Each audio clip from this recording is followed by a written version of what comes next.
is okay. Welcome, friends, to our day two of our Heal yes session. And today we have a wonderful speaker. Uh, this is her second session. Yesterday, also, she was sharing her wisdom about health and wellness. She's a board certified health wellness coach. And she shared how small steps and consciously how we can make a big difference and a huge transformation.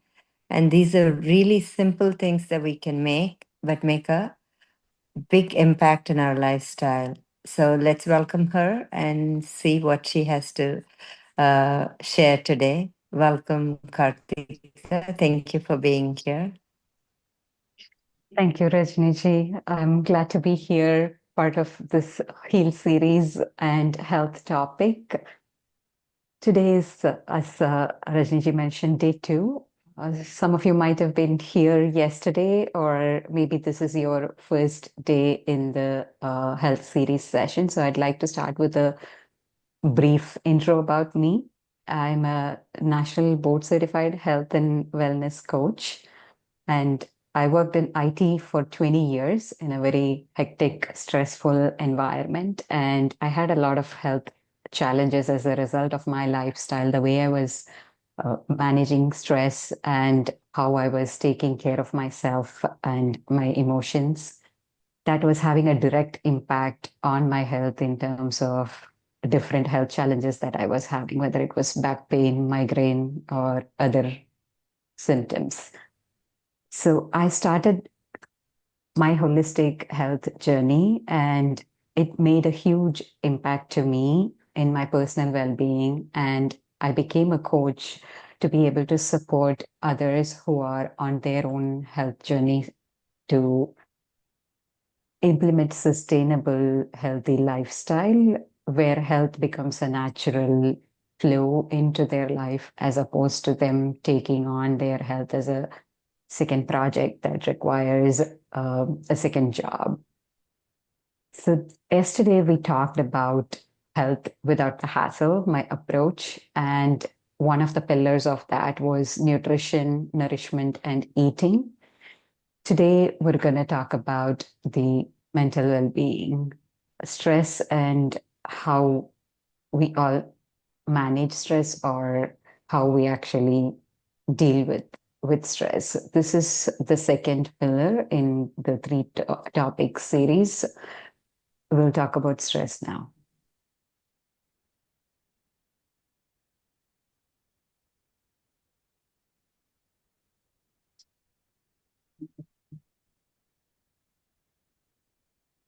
So some of you might have, heard about stress and stress a lot, but may not have been really like had an understanding of what it really is. So I'd like to begin with a question. If you can take a minute to think about when was the last time you felt truly at ease during your regular week, not, during meditation or in a vacation or on a special, pause in your schedule, but on an ordinary day during your regular flow of the day, when was the last time you felt truly at ease? If someone could share on the chat or unmute and then share, we can have an interactive session.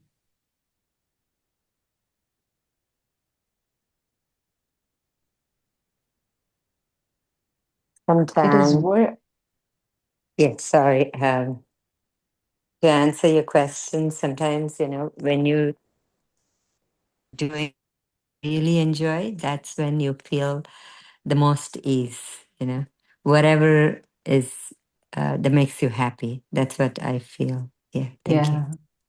Thank you. Thank you for that. And when was that for you? Maybe in the last week, or what do you remember? I truly enjoy going to the temples. And then last week was a whole week of, Swamiji was here, Ganpat Sachidananda Swamiji. And I truly, it was a blissful moment for me. So I was enjoying going there to the temple to attend his pujas and then evening satsang, so bhajan, everything. So it was really, I didn't, I was not even thinking about what's happening. You don't even notice how time is going. So that's how I enjoy. That's how I Very true. experience. Yeah, thank you. Thank you, Rajniji, for sharing. That is the flow state, if we can all relate to that, is when time passes and we don't know how time passes. We're truly in the moment, in the present moment, and at ease, not worrying about what comes next or what has happened in the past, but truly in the present moment. And I wanted to start with this question because for many busy people, if they have to pause and think about when was they felt truly at ease, it may not be as quickly as what Rajni ji mentioned, as last week when we were in the temple in a hectic, professional setup, when you have young kids to take care of or family, uh, aging parents to take care of. Life tends to move very fast, and we tend to move with it also very fast. And so stress becomes almost a part and parcel of our day being, as opposed to something that just happens once in a while. So if any of you had to pause and think about this and couldn't recollect it, that is a reflection that is worth noting. That I really have to go back in time and think to find out when I felt at ease.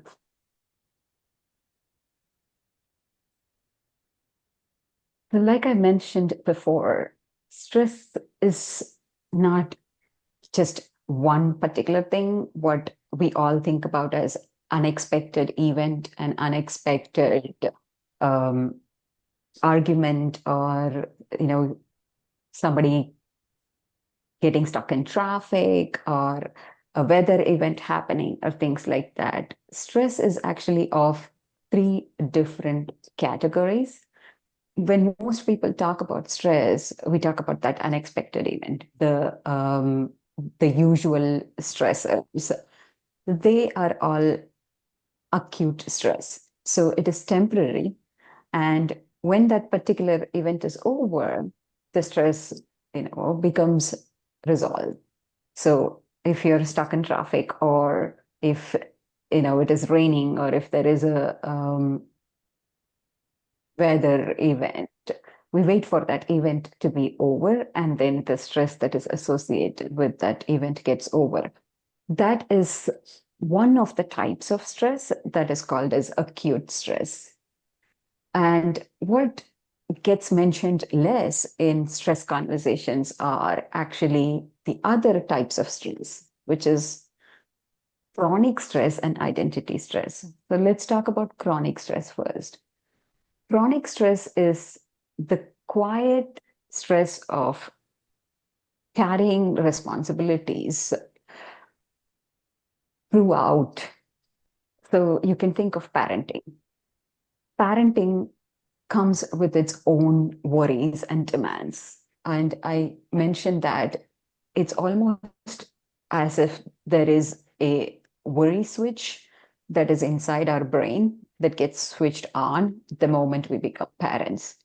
We start worrying, am I doing this correctly? What is going to happen if I, do something or don't do something? And that stress, that everyday responsibility is chronic. It is there throughout. And at different stages, it changes. The worry becomes different. When the kids are young, it is about how they grow up. And then when they are in school, it is about how they are studying. And then when they become adults and when they go to college and they're independent. It is about how their life is and how are they doing their well-being. So this is a kind of worry, anxiety, that everyday responsibility that never completely goes away. It is always there. That is chronic stress. And if someone was in like a very hectic, high demand, multitasking kind of a professional environment, then their work, their responsibilities, the leadership, all of that also adds to that chronic stress. It's not just something that happens once in a while, it just becomes a part of the day to day. And the last type of stress, which is the least talked about in most of the stress conversations, is the identity stress. It is the gap or the tension between who you are and who you want to be on a day to day basis.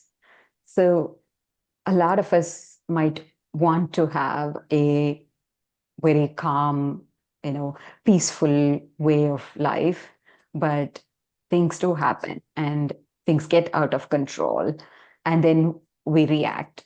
And then we feel a little bit of a judgment to ourselves as maybe I shouldn't have done this. Maybe I should have handled it in a better way. That gap of who we want ourselves to be and who we practically are is the identity stress.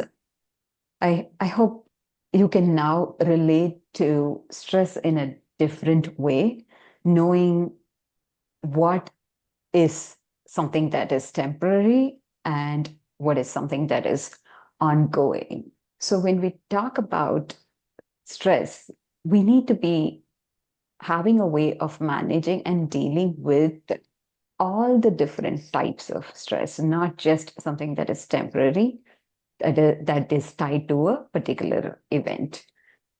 So that's an important information for all of us to keep in mind when we think about stress and how we deal with stress. So in the stress topic, a lot of you might have heard about manage stress. Um, I'd like to use an analogy here to describe what managing stress is. Suppose, let's say you had a fever and you went to the doctor and they gave you a pill. They asked you to take like Tylenol or Advil. What happens there is the fever is caused by an underlying problem in the body. And the fever itself is just a symptom. Like in yesterday's session, for those of you who were here yesterday, we talked about coffee and how whether it can cure headache or not. So headache really is a symptom of body being out of balance. And that out of balance could be due to various different reasons. It could be lack of sleep, or it could be dehydration, or it could be the responsibilities, the mental load, and the stress that we are carrying. And that is the underlying actual cause that needs to be addressed. The headache is a symptom. So when we take coffee for headache, what happens is it temporarily gives a relief to that headache by cutting off the pain signals that go to the brain. Similarly, when we take a pill for fever, the exact same thing happens. The pain signals that go to the brain are temporarily, momentarily cut off, but underneath the fever, there could be an infection that the body is fighting. So, what the pill really does is it is helping us manage the symptom, but it does not do anything to the underlying infection. The underlying infection is taken care of by the body's natural defense mechanism. The body's defense mechanism recognizes that there is some foreign particle, and then it kicks off the fighter response. And that blood, the temperature of the blood increases to actually kill whatever the foreign organism that is in the blood. And that is how what we perceive as fever is the temperature being raised to kill that foreign substance and to restore the equilibrium to normal. So when we take pills, we're actually treating the symptoms of the fever. We're not really addressing the root cause or the imbalance that caused the fever in the first place. That is how managing stress works. When we think about managing stress with something, what happens is we're dealing with the symptom. We are temporarily getting relief from it. But underneath, what is actually causing that stress, the, the emotions and our beliefs, they don't get addressed. So then what happens is stress tends to come back repeatedly, and we repeatedly manage the symptoms. That is why what I advocate for is to not think of stress as something to manage, but something to let go. If you think about the analogy of management, what do we typically manage? We manage things that we want to hold on to and grow, right? Um, we manage projects, we manage money, we manage properties like our belongings.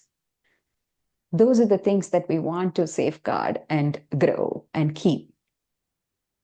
So when we apply that logic to stress, what we really want to be doing with stress is not keeping it, not holding on to it, but to let it go and let the natural regulation mechanism of the body take care of letting the stress go, like what happens in the situation of a fever.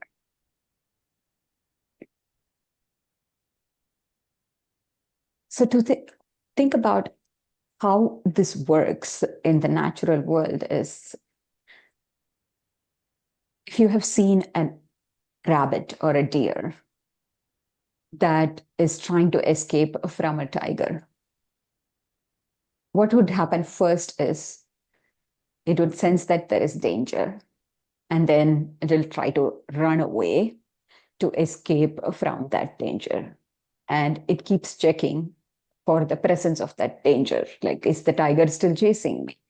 And once it goes to a perimeter where it knows that it is safe, that the tiger is no longer chasing it, then what the rabbit does is it shakes its body very vigorously. And this happens for a reason. When there is danger and the body perceives danger, it releases stress hormones. And as a result of that stress hormone, adrenaline gets released to engage in either fight or flight. This is what is the body's natural mechanism of handling stress. This is our biology. First, a danger is sensed, and then the hormones for stress gets released, which is cortisol. And when cortisol gets elevated, next is adrenaline gets released because we need to be fighting or fleeing, running. So we need energy to be going to our limbs, to our hands and legs to be able to engage in that fight or flight. And the adrenaline gets used only when the activity is actually happening, when we're physically actually moving. What happens in modern day is we have all, grown into safe spaces, but we still have this system that is designed for primitive functioning. And the system does not know the difference between a real danger, a life threatening situation, and a stressful event. The physiology works exactly the same way. So, what happens is, let's say a stressful event happened, you got a stressful phone call, and immediately the same response gets triggered in the body that would normally trigger for the fight or flight life threatening situation. Cortisol gets released, and elevated cortisol means adrenaline gets released. And in the wild, the rabbit is constantly checking whether it's safe or not.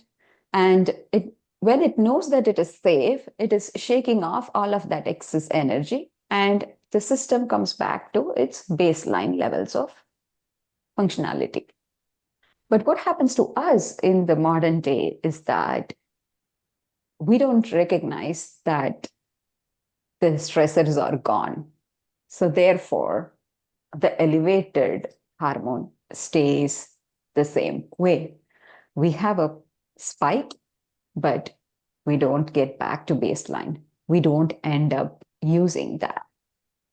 So, the stress response, which happens for animals in the wild, which is the spike, and then the the discharge of all of that hormones and the recognition of that safety, that is a regulation, that half doesn't happen for us humans. So we're constantly in this mode of absorbing stress and then reacting to it, but not returning back to baseline.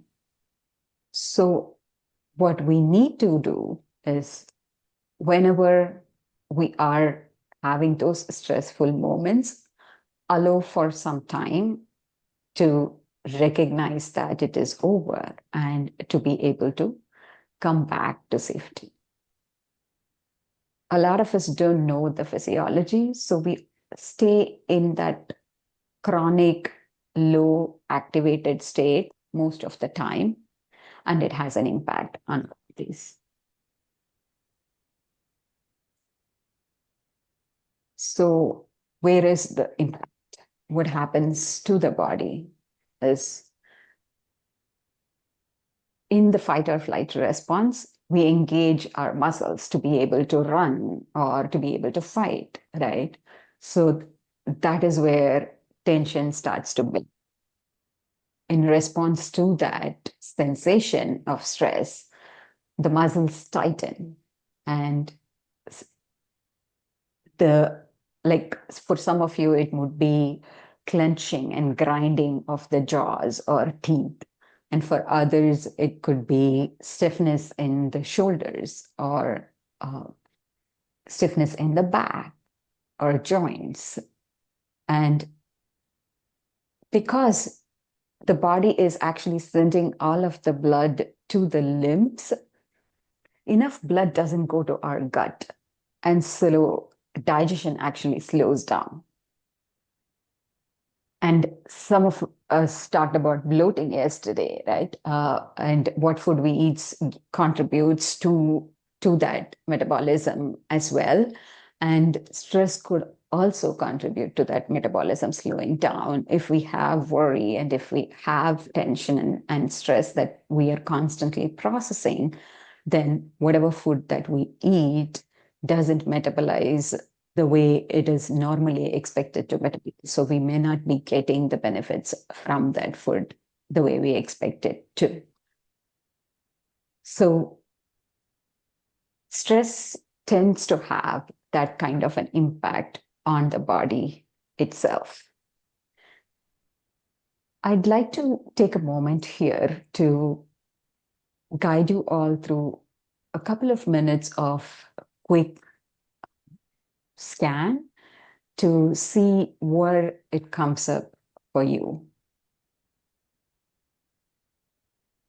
So if you're all in a place where you can maybe, sit down and be able to close your eyes and have a couple of minutes. We will go through a quick scan to see where we experience distress in the body at the moment.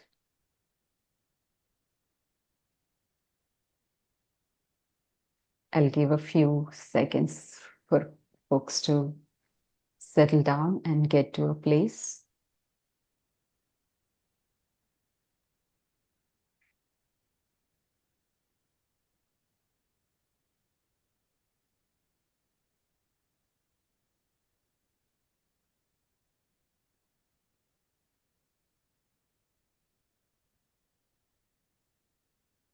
Let's begin. Gently close your eyes or soften your gaze, whichever you feel appropriate for you at the moment.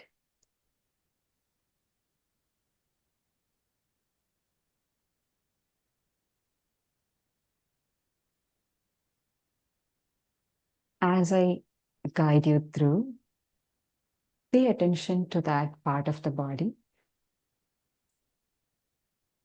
We begin with our head, becoming aware of the skull, the forehead, the eyes, the ears, the jaws,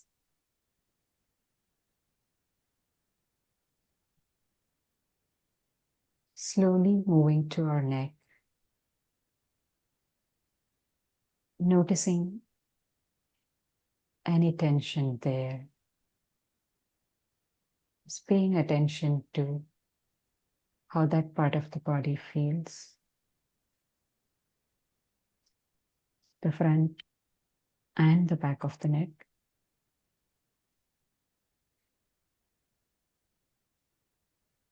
We move to the shoulders, the right and the left shoulders.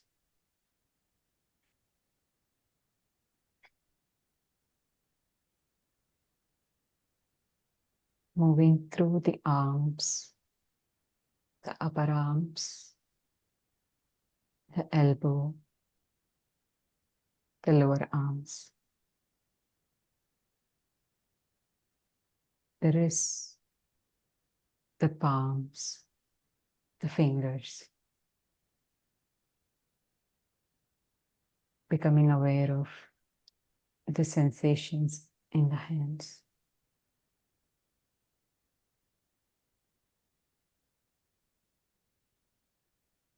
Taking our attention to the back,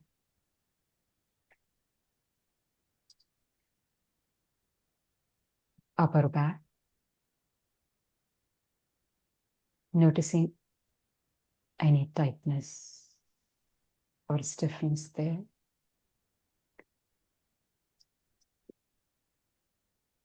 Slowly moving to the mid back, noticing what is happening in that region.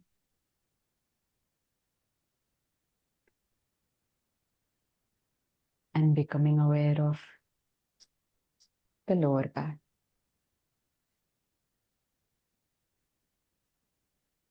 And the hips.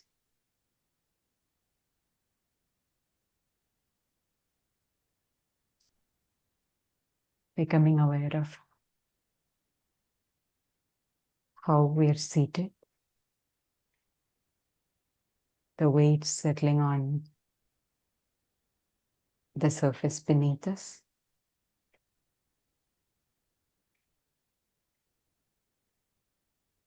And slowly moving towards the thighs,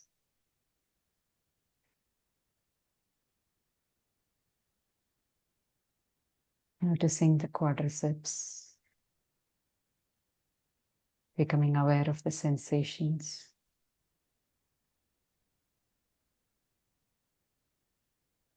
and moving slowly to the knees, becoming aware of the top and the back of the knees.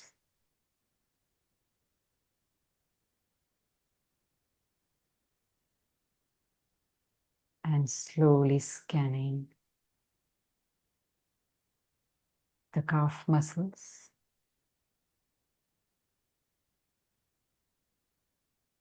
the shin,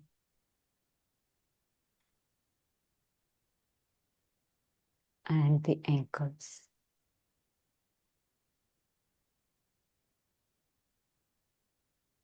Moving to the feet, noticing the sensations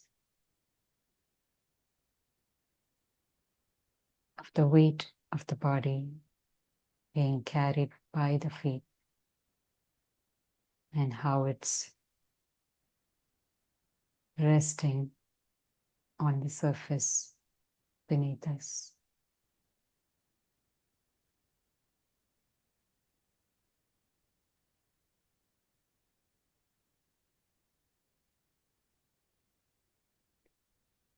Now paying attention to the whole body from the head to the toe and noticing the breath.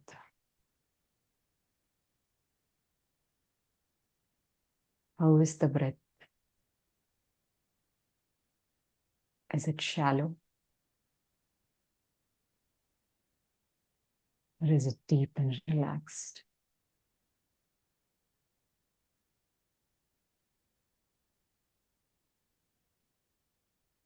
Noticing any stiffness and tightness in the whole body and our breath.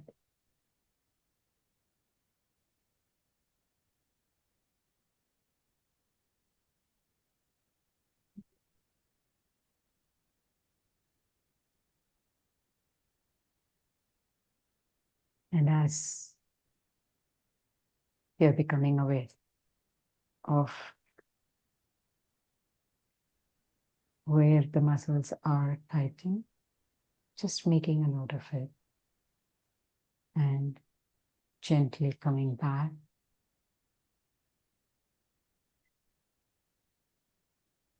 to opening your eyes and getting back to the room.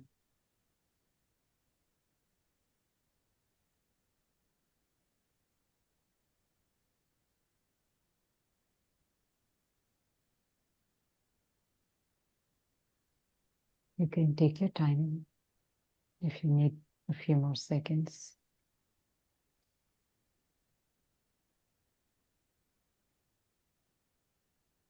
You can slowly open your eyes.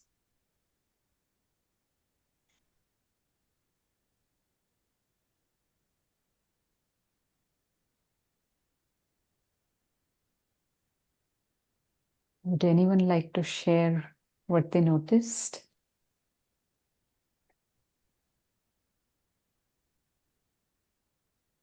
Thank you, Karthika. That was such a deep, relaxing meditation. I know you were asking me to check the stress, but then it put me to kind of a sleep mode, you know. That was, and your soothing voice was so good. My God, it was beautiful. Thank you. Stress, you know, because Good. my body went into sleep mode. Yeah, it is so relaxed. So you're already like Yeah, yeah, very relaxed that you yeah, went yeah, into that complete relaxation mode. That's fantastic, actually. That yeah. means Thank like you. you are able to relax completely your body Yeah. during this process.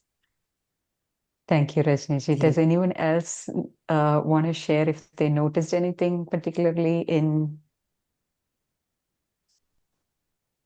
becoming aware and paying attention to the body?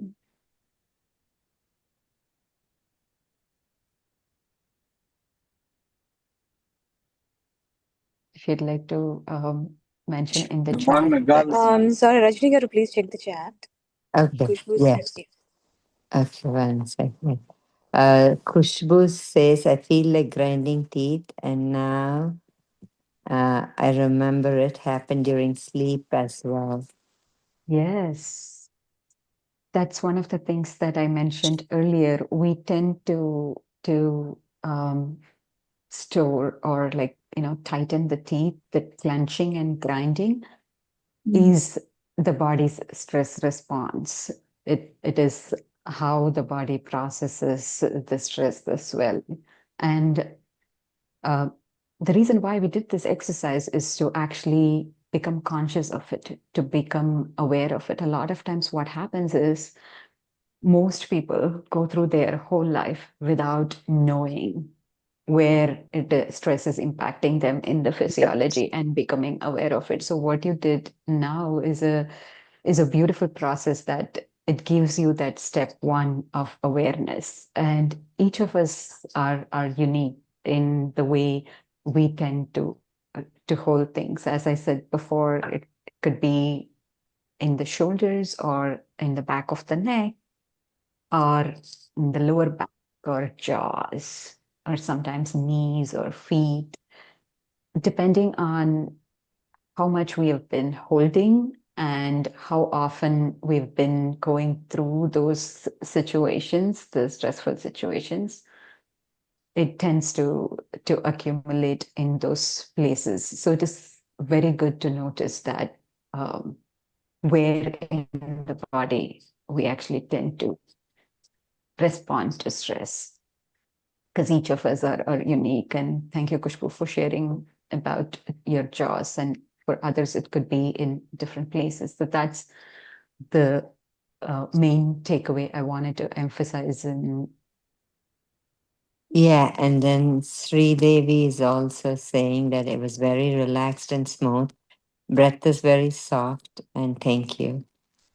very nice. So that means you're able to be in a relaxed state. So that's another thing with breath is when we are under stress, our breath starts to become very shallow. So that's our body's indicator. How when you're running, you often catch your breath, right? Because the same response that I mentioned earlier, the hormones and the physiology is designed in such a way to increase the blood flow to all the parts that need to operate and to decrease the blood flow to the other parts. So in a relaxed state, our lungs and our digestive system would be having more blood flow. But in a stressful state, it's our arms and limbs that have the blood flow. So our breath tends to become shallow and also tight as the body activates that stress response. Thank you for sharing. I hope this helped you all to understand the link between the mind and the body, how what we perceive as a stressful situation has a direct impact on our. So, what we did for some of you, it was very relaxing and um, the exercise that we did, right? So, essentially, what we did is we were working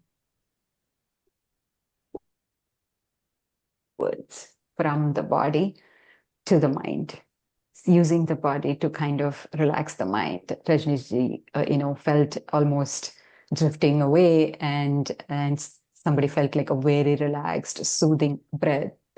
So when we slow down and pay attention to the body, then it works in such a way that it sends the signal back to the mind that the system is not under stress. So the trigger works in this way, in this direction. The mind perceives a threat and mind mobilizes the body to act. And so to relieve that stress, we work in the other direction. We relax the body to tell the mind that the threat is over, that the situation is over, and the system can go back to normalize. And there are a lot of different techniques and tools and processes to do that. Muscle relaxation is one, breathing is one, and focusing on the senses, on our sight, our touch, hearing, and smelling. That is one way. And focusing on the body is another that we just did. So this helps us to not hold on to the stress or to temporarily manage it, but to let the stress cycle finish, to let the system go back to baseline.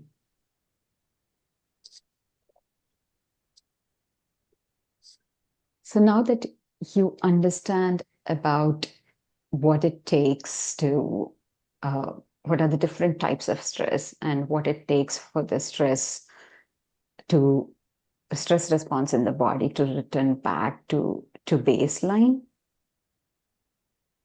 what going forward helps is to integrate these things into your daily practices, not as something to do at a certain part of the day, but almost as something that you carry throughout the day. So integrate it into your how your day flows naturally. So most of you here may already have a meditative practice. You're not new to meditation.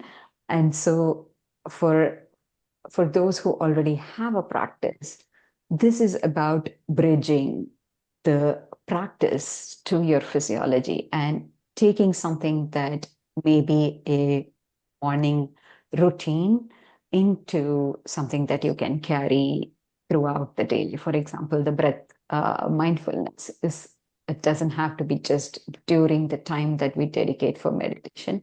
It could also be during the day, like when, like I said earlier, when we receive a stressful phone call or some stressful text message, an email, or anything that happens that puts us into that alert mode, at that time we can remember to slow down and use any of these practices to return back to baseline and to become aware of what is happening in the body and let that stress loop finish. And when that loop finishes, slowly we're taking that awareness that happens during the meditation into something that we carry into our life throughout, day in and day out.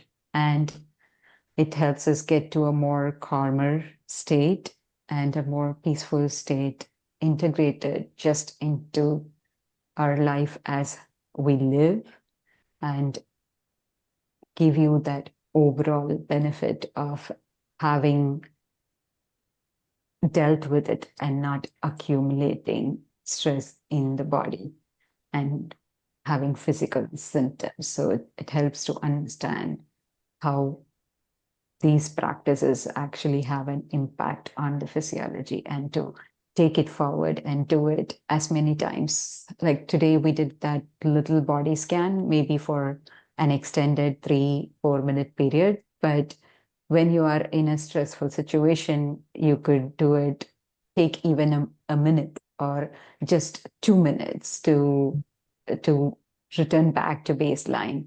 If following breath or getting to a calm state is not possible, then we can just become aware of the body. Like, am I holding tension somewhere? Or use our senses and give the senses something to do so that it will put us back in a status of returning back to baseline and pull us out of that stress. Does anyone have any questions on what we discussed today or anything to share? I have in the chat box from Nikita, she's telling, thank you so much for this information session. But she has to go for prayers, and she said she already booked an appointment with you. Thank you, Nikita. I saw that this morning. I'm looking forward to talking to you on Tuesday and supporting you in any way I can. Does anybody else have any questions about what we discussed today?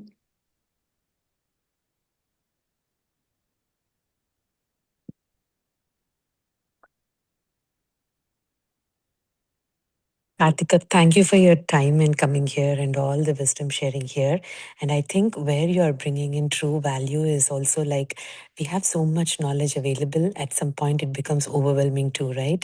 And Right. both from your diet to, I mean, yesterday it was all about our intake, food intake, right? You made it more sustainable. You sounded like it's more achievable.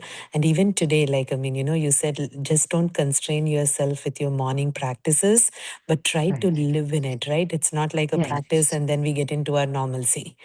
So I really loved it, that dimension. Thanks a lot. And Ye- Thank you, Mm. Rashmi. That is a point I'd like to really underscore because we think that by meditating, I would become peaceful, but we don't necessarily kind of practically feel unless we take that and apply it like Mhm. throughout the day. Otherwise it becomes like a practice that stands alone separately, and then there is our day-to-day life that moves in a different pace and Right. in a different direction. So it really helps for us to be able to correlate the two and Mhm. see how that can not just be a practice, but be a way of living.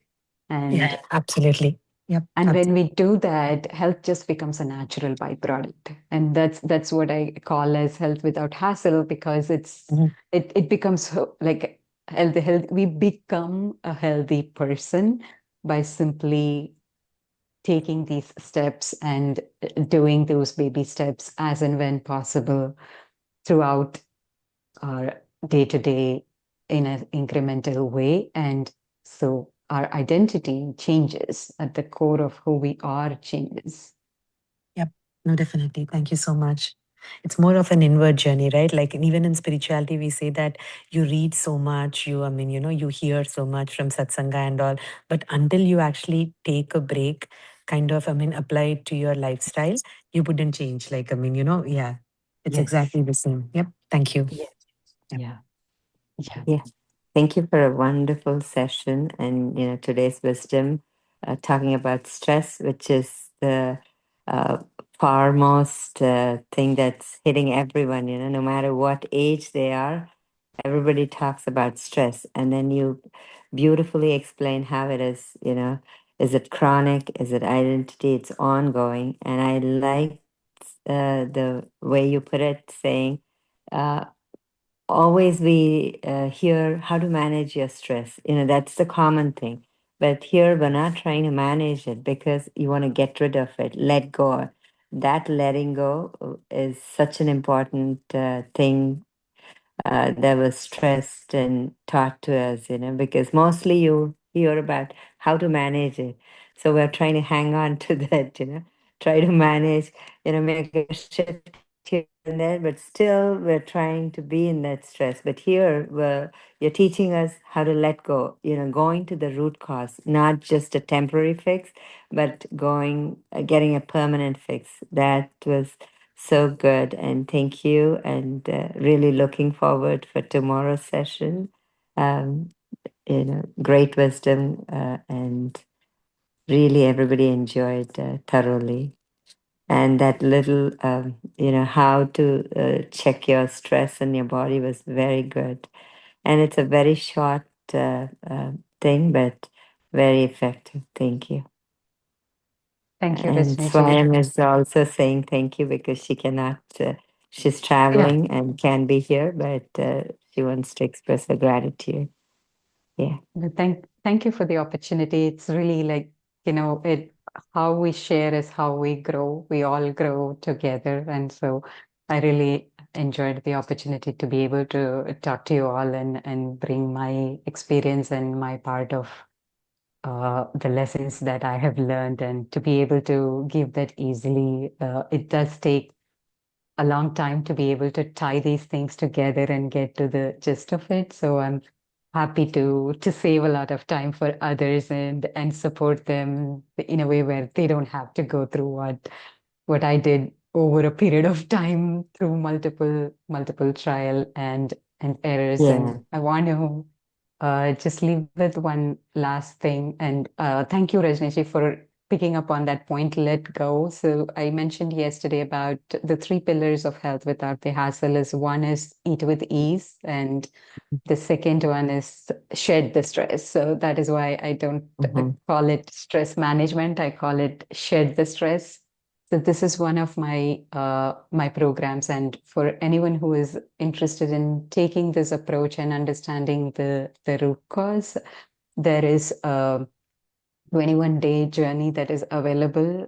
It's a 3-week process where we look at situations and our personal stress. What we went through today was generic for everybody, but each of us is different in our own unique way. Our stressors tend to be different depending on where we are in life and what we carry and how our situation is.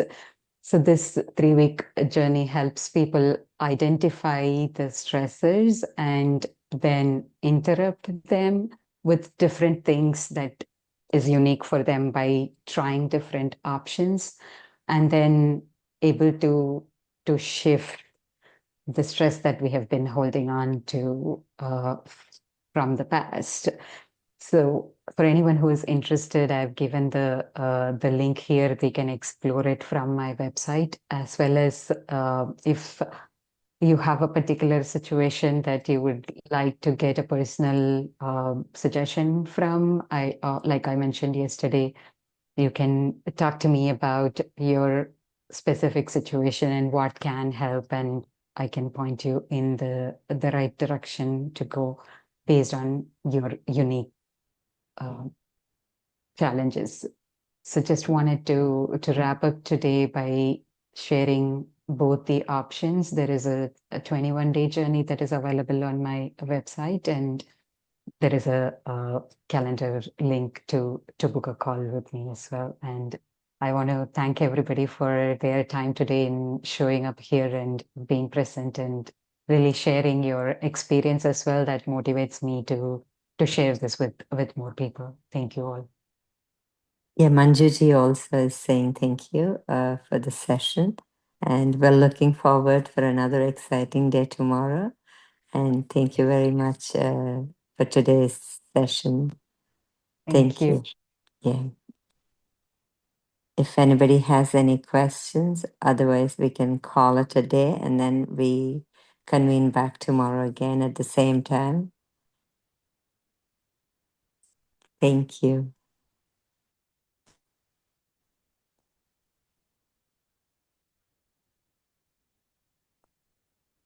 Thank you, Rajnishi.